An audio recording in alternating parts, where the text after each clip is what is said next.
Well, it didn't look like there was that much water in there. Look what I found in my bag of tricks in the garage. I found a 45. I don't think that's going to be too much. Bring it out here and then I can curve it around. I've got the 1 inch in case I need to cut that. Put that over there for now. Maybe when we move the valve over, we can put this right here. It's too much of an angle, here's the other side.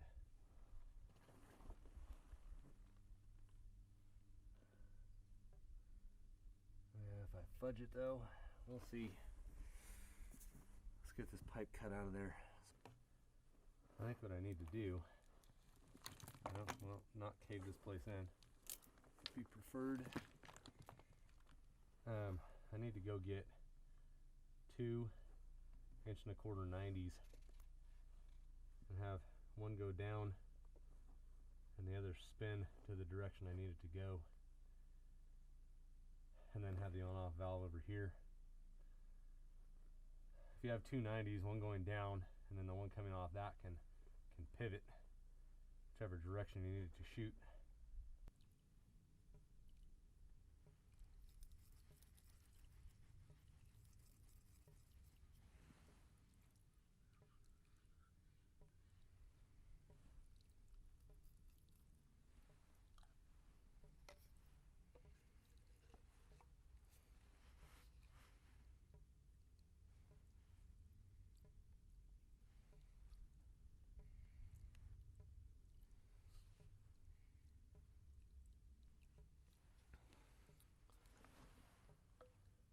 So I've got this big chunk glued up.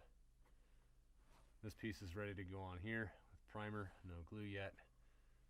All the pieces are primered and all these are glued. See, glue in here, glue in there, glue in there. I always have to double check what I've glued. I've put whole sprinkler systems together before and inevitably only primered one spot and then it pops apart and you got to dig it up and fix it later. So this will go on there and then I can pipe this up into there and put it at whatever angle I want.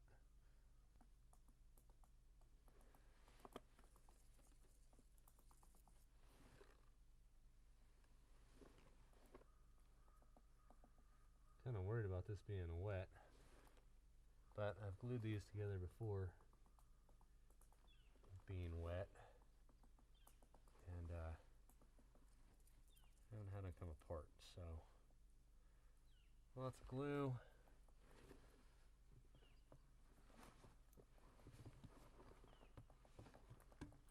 Come on, no dirt.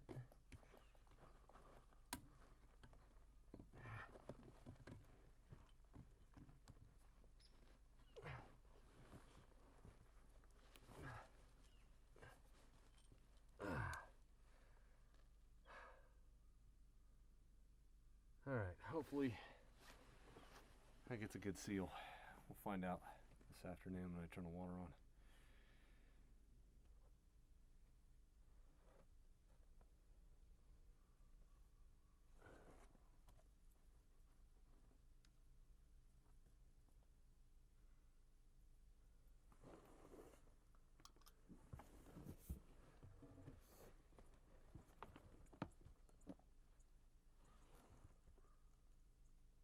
We're gonna go with that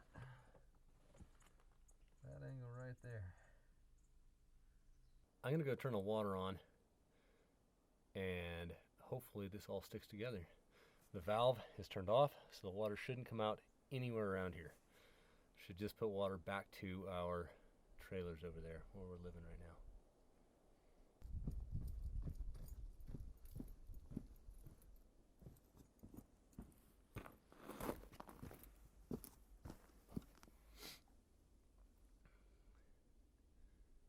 Look at that, no leaks. That's a beautiful thing. So this, it's right over that. It's not going to stand up on its own very long. get some old clothes, some old rags.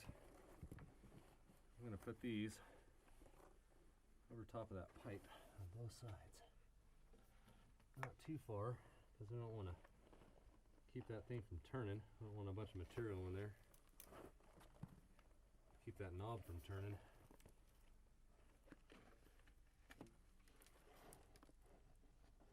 But we want to have a little filter for dirt and smaller rocks. The bigger rocks aren't going to make it through, but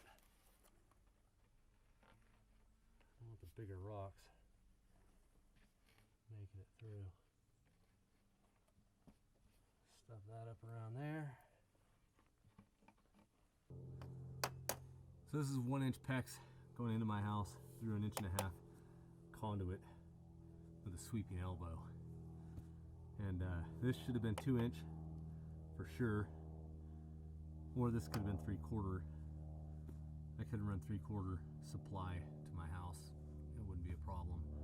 I wanted to run 1-inch supply and have it split right where it's going to go into the hot water heater, so it's got a good supply for the cold side and the hot side. But we'll get this trimmed up, and this is a PVC cutter. I'm pretty sure it'll work for PEX.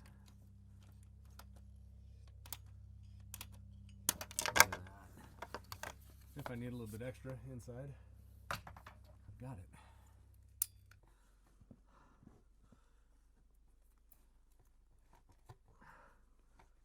There we go.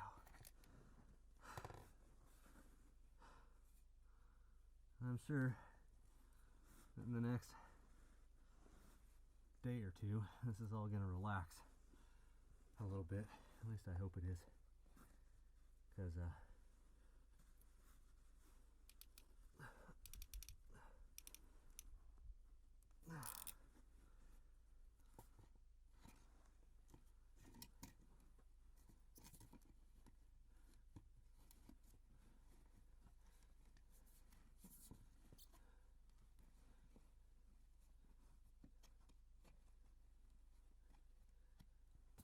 so this piece of PVC here is thin walled. It's not meant for protection against crushing or collapsing as much as I want it there to protect the clamp that's on there and sediment and stuff from over time going up into the piece of sleeve, that piece of gray conduit that I have this 1-inch PEX stuffed through.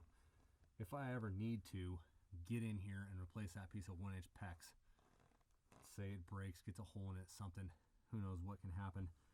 I need to get in there and replace it. I can dig this hole up. I can slide this sleeve back, cut the hose clamp. Everything's pretty clean in there. I'm not dealing with a bunch of dirt and junk. Hopefully not. Maybe it broke and there's water and mud everywhere. Who knows?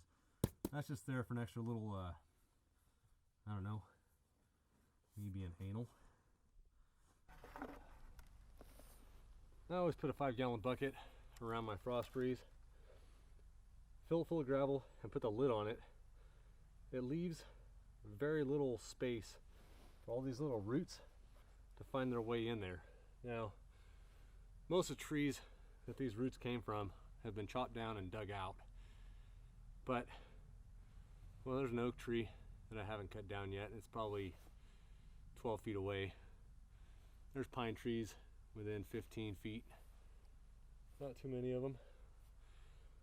But put the 5-gallon bucket around it, fill it full of gravel, put the lid on it, and it's only got a couple places that the roots can actually get into it. The main one is going to be the bottom, because that's where the water is going to go out of. And if you notice, a lot of these roots stop at about the top of the bucket. They don't go down too much deeper than that. This is probably 4 feet below level, ground level. This is a 5.5 foot tall total. Says to bury it 3 feet, but you can bury them a little bit deeper if you want. I don't want the thing sticking up really high out of the ground, so I got this one, and I'm gonna go ahead and fill this bucket full of gravel, get this thing situated, see if we can get some of this backfill done tonight. This is taking a lot longer to dig this ditch and put this pipe in and connect it up with the house than I would have ever anticipated.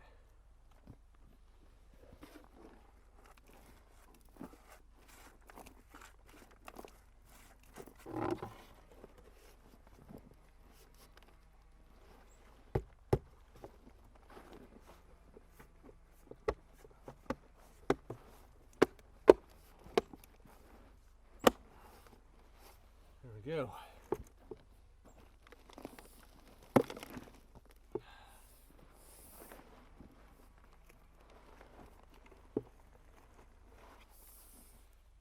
Move it over so it stands straight up.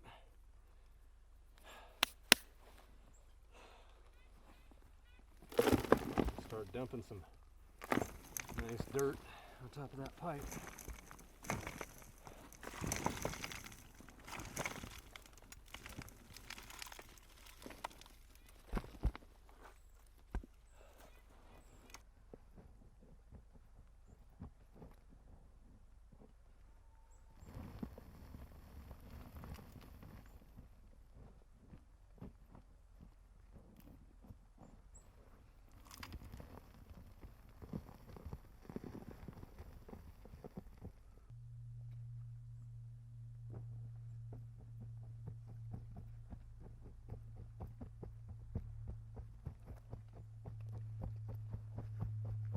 I used a lot of this lightweight dirt to fill in that ditch all the way up. All the way up to that tie-in point for the house. It's all lightweight fill dirt I got from down here. A lot of the dirt that was up there was all rock because I graded it out. I graded all the good stuff out of that area when I flattened it out for the house. The good thing is I brought all that nice dirt down here.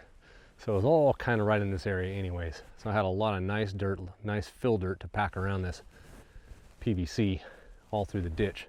I just had to haul it up there by the bucket because I can't get my backhoe back here to scoop it and then dump it over the rock pile there. So it was a little bit of work, but it's bedded in nice dirt now, so I can take the backhoe and I can just start pushing that rocky dirt right into that ditch. Little by little, kind of fill it in, pack it down, fill it in, pack it down. Sometimes when I start these projects, I think, yeah, take a day, maybe a day and a half to dig a 70-foot long trench and put some PVC pipe in it, hook some stuff up. Yeah, it might only taken a day and a half if I'd have had a newer backhoe that was a little bit more reliable. But I spent a little while this morning, probably 3 hours. Had to go into town, see if I could find a ring clip that I lost before I got the ditch completely dug. One of the pins that holds the scooper bucket onto the backhoe has a ring clip on each side to hold that pin in. And that's so you can take the pin out and swap it out with a bigger bucket. Well, probably 2/3 to 3/4 of the way through digging that trench, one of the pins popped off, and I didn't notice until the bar had wiggled its way loose, and the bucket was kind of twisting as I was pulling dirt. So needless to say, I had to spend a good amount of time going into town looking for a ring clip, which nobody had. There's a guy in town that's going to order 6 or 7 of them for me because I'm pretty sure it's going to happen again. It's an older backhoe and it has a lot of slop in it, which makes those pins wear out. I'll show you what I did. So that pin right there has a ring clip on it to keep it in, and then a washer. This side is tapered so you can push it through easy. This side over here is slightly modified. I couldn't get a ring clip, so I welded this washer on the outside so that when I get new ring clips, I can grind that off and that'll just pop right off the end. The groove for the ring clip is still right in there. And then I welded this up because this is a sleeve that goes on the bucket, and that sleeve was just augered out and flopping around. So while I had my welder out, I welded that up really good. Keep it a little tighter and a little more accurate when I'm digging. Living out here in the sticks, sometimes you got to improvise a little bit. Those ring clips will be in a couple days, but I don't have a couple days to wait to finish digging that ditch. So I come up with an idea, now washer, welding it on there. It works just fine, and I can grind the washer off and it'll be just like it was. Until next time, guys, go make something.